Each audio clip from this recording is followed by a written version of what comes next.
In 2010, MSF staff assisted the delivery of more than 150,000 babies. Once I arrived, they calmed me down and quickly prepared me for surgery.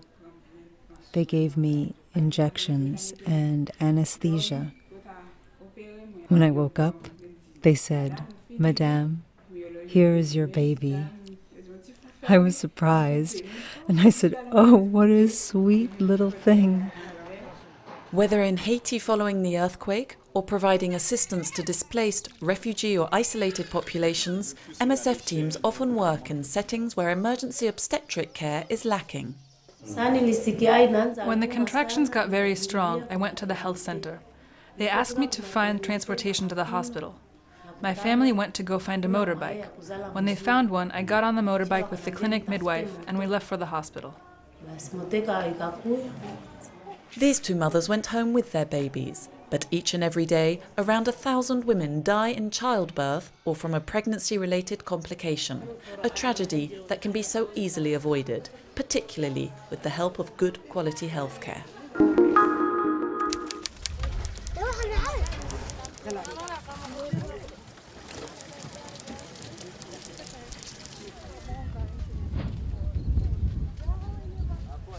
Despite the efforts of NGOs, 1 child in 12 suffers from acute malnutrition in the camps that make up Dadaab. Médicos Sem Fronteiras runs a 300-bed hospital and 4 health centres in Dadaab camp. But this just isn't enough, either in terms of quantity or quality. There is no organized way of receiving the new arrivals now. Registration has been suspended, which means if you come to the camps, you have to find your own way to survive. With your relatives or friends, or if you don't have relatives, then you have to beg. There is no safe haven in Somalia. Even here in the camps, it's not even a safe haven. When 2 of its staff members were kidnapped from Ifo camp in October 2011, MSF decided to focus on life-saving medical activities. After months of a crisis situation that attracted a lot of media coverage, it's now back to square one. No short or long-term solution has been found, and the refugees' health and living conditions are getting worse by the day.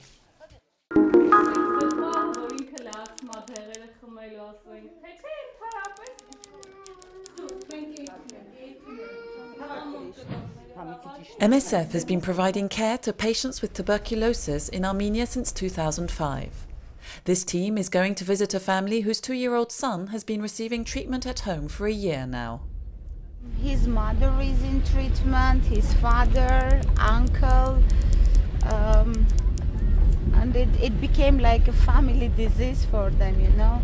And poor child, he's suffering, but we don't have any other choice. I mean, there are no other tablets, there are no other experience. Whatever we can do for the parents, we do for him too. Galvanise donors, boost research, mobilise public opinion, combat stigmatisation, much remains to be done to improve care for children as well as adults. World TB Day on March 24th is the opportunity to remind us all just how important this is.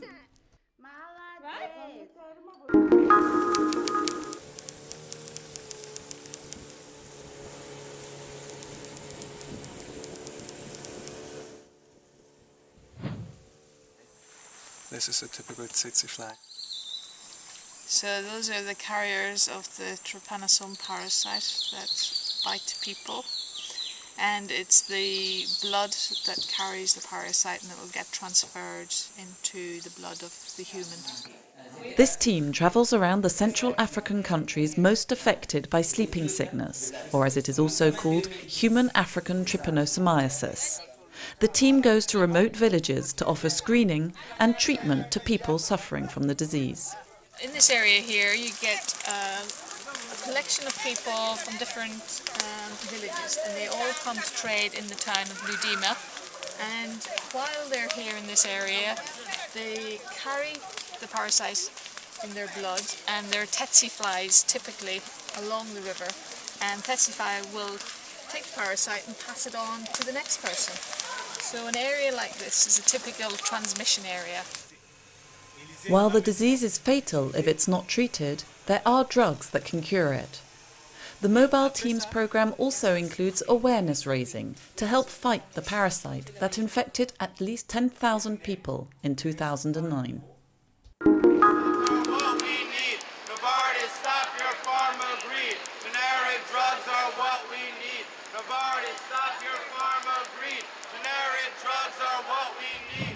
Protests in front of the Novartis headquarters in New York.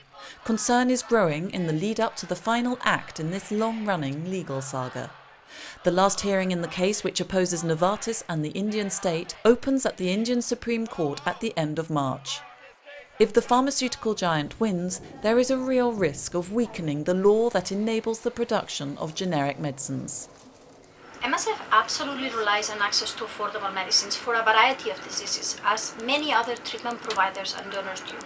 If Novartis wins this case against the Indian government, that will mean that more medical technologies will be granted patents in India. That will mean less affordable medicines for us and for many others. In times where funding for global health is under threat, access to affordable medicines is more important now than ever.